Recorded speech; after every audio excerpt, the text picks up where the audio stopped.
Hello everyone, this is Crota giving you a shoutcast and a game between Yo.IM's Has versus Slam. Gamma Bears' Slam here on Cloud Kingdom. Yo.IM Has is spawning as the red Protoss over here on the bottom left hand side of the map. Meanwhile, Slam is playing as the blue Zerg. Now, before even talking about or watching this game all the way thoroughly, hold on a second as I need to turn on a fan to make sure my computer doesn't overheat. Yeah, it's getting kind of warm in Southern California. Alright, so yeah. Anyways, let's go ahead and take a look at the strategies that we will be seeing implemented today. It is most likely going to be a mothership core expansion coming in from Has. Meanwhile, Slam may try to perhaps just simply go for an early 2 base, and then we'll see if he goes for that faster third. Now, the reason why you have not been seeing a lot of fast 3 bases from Zerg off of the mothership core expansion is,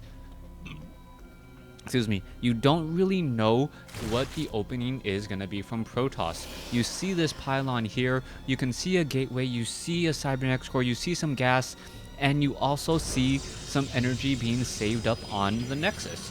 Now, at that point, you still don't know if it's a 4-gate or if it's going to be a mothership core expansion. So, because of that, a lot of Zerg players have been playing it a little bit more safe. They've been trying to go, you know what, I can't take that very, very fast third base until I know you are committed to that Nexus at the natural expansion. And at any point, the Protoss player could easily cancel that Nexus, throw down 3 gateways, and if the Zerg player tried to go for a quick third base, then they would quickly melt apart because they just don't have enough to defend against that 4-gate. That is the reason why we've seen a lot of mothership core expansions lately here in the TESL. And I am waiting for that head fake just once when a player does cancel that Nexus after the Overlord's been scouted. I don't think it will be happening here though on a map like Cloud Kingdom because that Overlord has such a good place to hide. The Overlord can park itself off right there or right here and really get to really see if probes are mining at the natural or at this natural relatively quickly. Now let's take a look. We are going to be going into a photon cannon here on the front.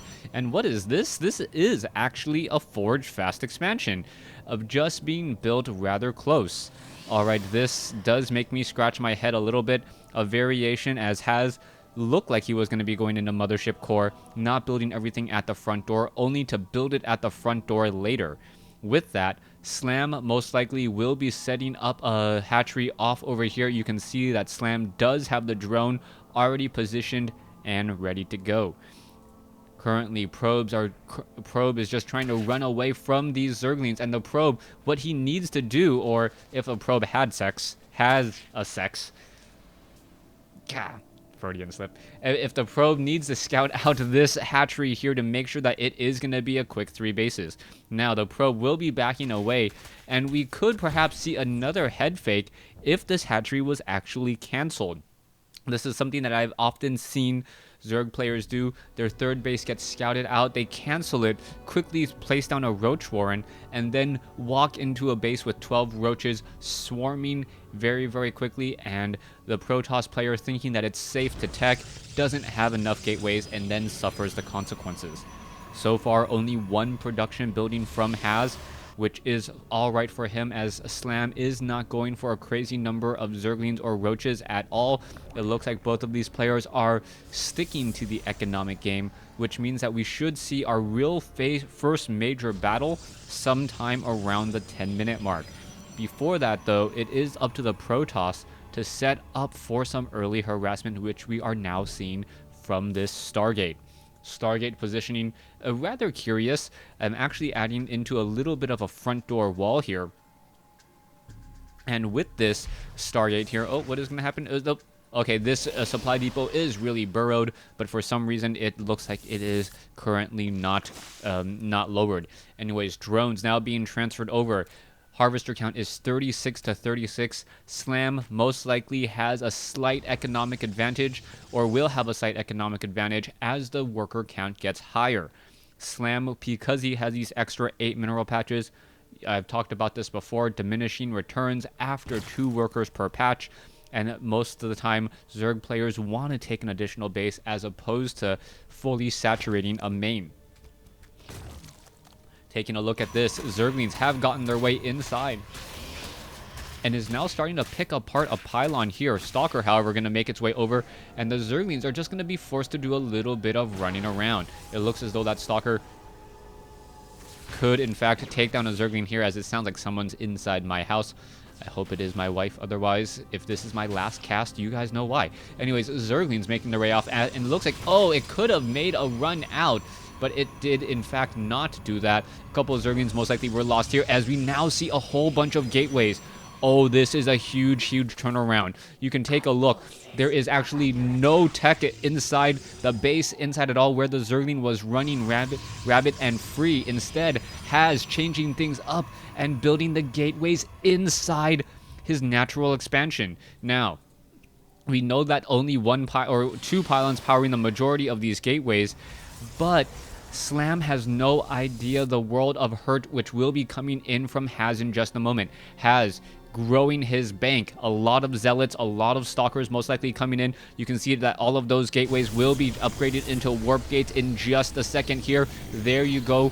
Warp gates all coming online, and as soon as that is done, I do believe that zealots will be warping in right here. There we go. 4 zealots now warping in. More zealots could be coming in as well. You can see still more units coming in. There is the additional 2, and another round of warp in is all it is going to take. Phoenix is now making their way out, and I'm still not quite sure why we're going into Phoenixes. Perhaps this is going to be part of the engagement, as we now see, oh, a Spore Crawler is nearby.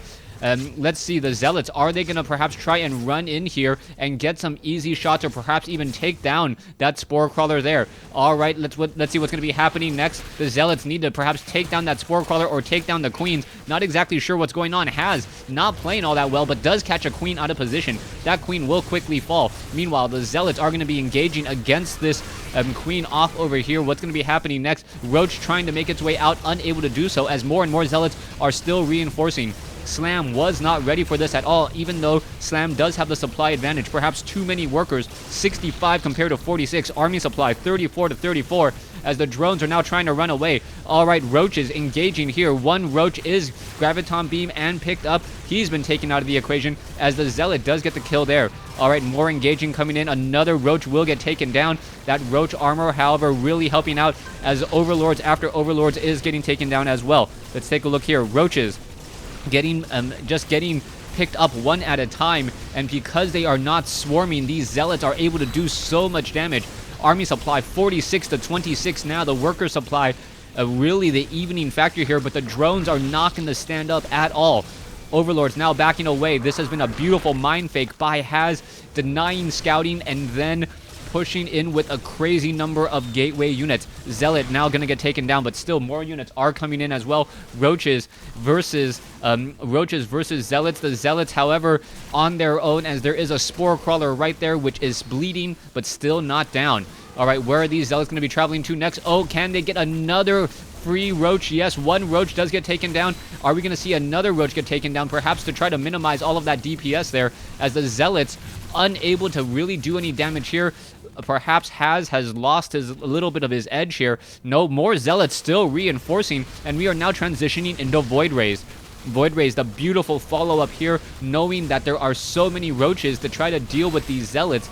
Has just been pressuring constantly, as a Void Ray now arrives on the scene. Prismatic realignment now coming in, or alignment now coming in. Down goes one Roach, and this Void Ray could take down more and more units relatively quickly. You can see that one Roach almost getting taken down. The Prismatic alignment just dealing so much damage here, as the Void Ray can just hold position and finish off so many units. There is no more Spore Crawler. This Void Ray enjoying itself, protected from everything. No Hydralisk at all, as the Void Ray can easily take down more units. Oh, there's a Spore Crawler there. It has to be careful. The Queen and now going to get taken down. There it goes, as the Void Ray now tries to take down the Spore Crawler. What will fall first? The Spore Crawler looks like it will win out that fight, as we see a second Void Ray now joining in as well. Taking a look, we see nothing at the natural expansion. We are now at 2 bases to 2. Harvester count now in favor of the Protoss. Army supply now in favor of Slam, so Slam does have enough of an army to perhaps push this back if he had more Queens. Roaches still trying to engage here. Another Overlord going to get shot down. What is going on? This Void Ray cannot be engaging there. As you can see, the Graviton Beam picking up units. And what do you do when you only have a ground force and your opponent has an air force? Well, you just simply ignore the air force and try to make your way out. The Roaches do move slightly faster than the Void Ray, so the Void Ray is not going to be able to engage. Oh, the Void Ray going to be able to eat up some easy Hydralisk and drones here. Hydralisk now trying to take down the Void Ray. Is it going to win out on that fight? No, it does not look. Another Hydralisk coming in as Dark Templars now making their way in. Oh, Dark Templars could spell a bit of a problem here. The Dark Templars now, what are they doing? They just need to ignore, or are they going to simply ignore the Spore Crawler completely? And now the Spore Crawler needs to pick itself up. The Dark Templars trying to engage. No, getting too close to that Spore Crawler there. Meanwhile, the Dark Templars going after Slam as there is an attack on the front door. Dark Templars, however, holding that front door. And this has been a crazy, crazy game, but looks as though he is in dominant control and looks as though he will win out on this battle 2v1 as the Dark Templars simply slip into the night. The Dark Templars could get some easy shots here. No, the Roaches and the Overseer posing too much of a threat as the units do all back away. Has now looking at a double photon cannon expansion at his third, and he is waiting to follow this all up. Dark Templars, Void Rays, and Phoenixes. Not many other units on the field. Has could easily build any army that he wants in a matter of seconds. One unpowered warp gate, though, coming as a bit of a surprise. Perhaps another pylon needs to be added in here. Probes will be able to slip by that Zealot with absolutely no problem, as we now see sentries being warped in. All right, Has set himself up for victory. He knows that he does not need to do very much. There's the GG from Slam. Slam knowing, you know what, as long as you don't have your third base, I have a chance. He scouts it out and says, you know what, I don't have a chance. Beautiful play by Has. Beautiful mind fake. Hiding those gateways here at the natural expansion almost in plain sight, and by doing so, Slam was not ready. You take a look at the main base, the Zerglings were running around, and basically Slam was thinking to himself, what are you going to build? What are you going to build? What do you have? He didn't know, droned up a bit too much. You were even in supply, but the 20 supply army advantage was too much. Thanks for watching. Thanks for listening. Hope you guys enjoyed Game 1 in this set. Please stay tuned for Game 2 between Has and Slam.